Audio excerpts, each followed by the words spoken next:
దినం దేవుని వాగ్దానం. ఈ ఉదయకాలం ఈ వాగ్దానం ఎలా ఉన్నారండి? బాగున్నారా? ఈరోజు మీ కుటుంబాలు ఏ శోధన గుండా, ఏ బాధ గుండా, ఏ వేదన గుండా ప్రయాణం చేస్తున్నా, యేసు రక్షకుడు, ఆయన నమ్మిన వారిని ఆయన ఎరుగును. ఆయన నిన్ను సిగ్గుపరచడు, నేను శత్రుకు అప్పచెప్పడు, వ్యాధికి అప్పచెప్పడు. వ్యాధి బాధ ఉందా, అది దానిపై జయం ఇస్తాడు. ఒకే ఒక్క మాట, రక్షణ లేని బిడ్డలు ఎవరు ఉంటే ఇదే రక్షణ లేదు. మీ హృదయాన్ని ఇసుకివ్వండి, మీ జీవితాన్ని క్రీస్తుకు సమర్పించండి. ఒక మాట చదువునా నేను, మరి సామెత గ్రంథం 3వ అధ్యాయం 33వ వచనం 2వ మాట. అంటే భక్తిహీన ఇంటి మీదకి యెహోవా శాపం వచ్చు, నీతిమంతుల నివాస స్థలమును ఆయన ఆశీర్వదించు. నీతిమంతుల నివాస స్థలమును ఆయన నువ్వు ఎవరివి? నీతిమంతులు.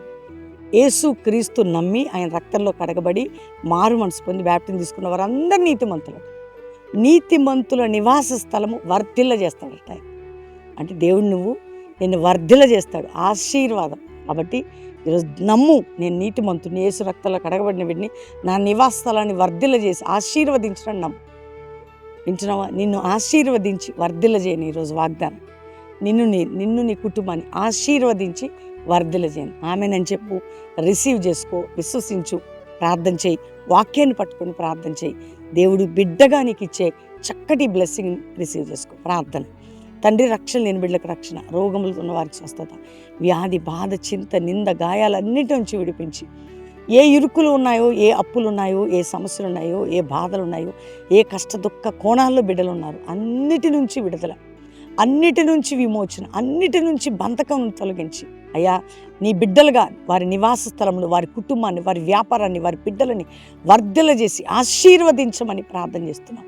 ఈరోజు విడిపోయిన కుటుంబాలు కట్టబడాలి, గర్భం లేని గర్భాలు తెరవ, కోర్టు కేసులు నాయన విడుదల కలగాలి, అప్పుల బాధ నుంచి విడుదల కలగాలి, ఏ సమస్యలున్న రోగములున్న విడుదల. ఇదిగో ప్రభా, ప్రతి భారతదేశాన్ని, ప్రతి దేశంలో మా ప్రియులను రక్షించి, క్రైస్తవ సమాజాన్ని, ఉద్యమాన్ని, అభిషేకాన్ని నాయన అపోస్తుల మినిస్ట్రీ, జాషువా జనరేషన్ లేపిన గొప్ప కార్యాలు చేయమని, మా అందరికీ మీరు తోడై ఉండమని యేసు నామములో అడుగుచున్నాం తండ్రి, amen. First Praveen YouTube channel subscribe చేసుకుని first Praveen official insta follow అవ్వండి. ప్రతి సాటర్డే స్వస్థత సభ Calvary promise and Hyderabad Hayath Nagar Ramoji films రెండు కుటుంబాలుగా వచ్చి చక్కటి ప్రవచనం, విడుదల, అద్భుతం మీరు చూడొచ్చు. అక్కడే ఉండి పాలు పొంది ఆదివారం 3 ఆరాధనలు ఉంటాయి. మీరు చక్కటి వాతావరణం, మంచి మీకు ఫ్రీగా అకామిడేషన్, భోజనాలు ఉంటాయి. ఆదివారం కూడా 7 నుంచి 9, 10 నుంచి 1 గంట, 5:30 నుంచి 8:30 అద్భుతమైన ఆరాధనలు ఉంటాయి. కుటుంబాలుగా పాలు పొంది వెళ్ళొచ్చు. ప్రతి సాటర్డే బెల్లంపల్లిలో కూడా స్వస్థత కూడికండి, సాయంత్రం 5:30 నుంచి 9, ఆదివారం కూడా 3 ఆరాధనలు అటెండ్ అయ్యి వెళ్ళొచ్చు. మన మినిస్ట్రీ కొరకు ప్రార్థించండి, మన పాటలు వినండి. దేవుడు మీ అందరినీ దీవించునుగా. ప్రైజ్.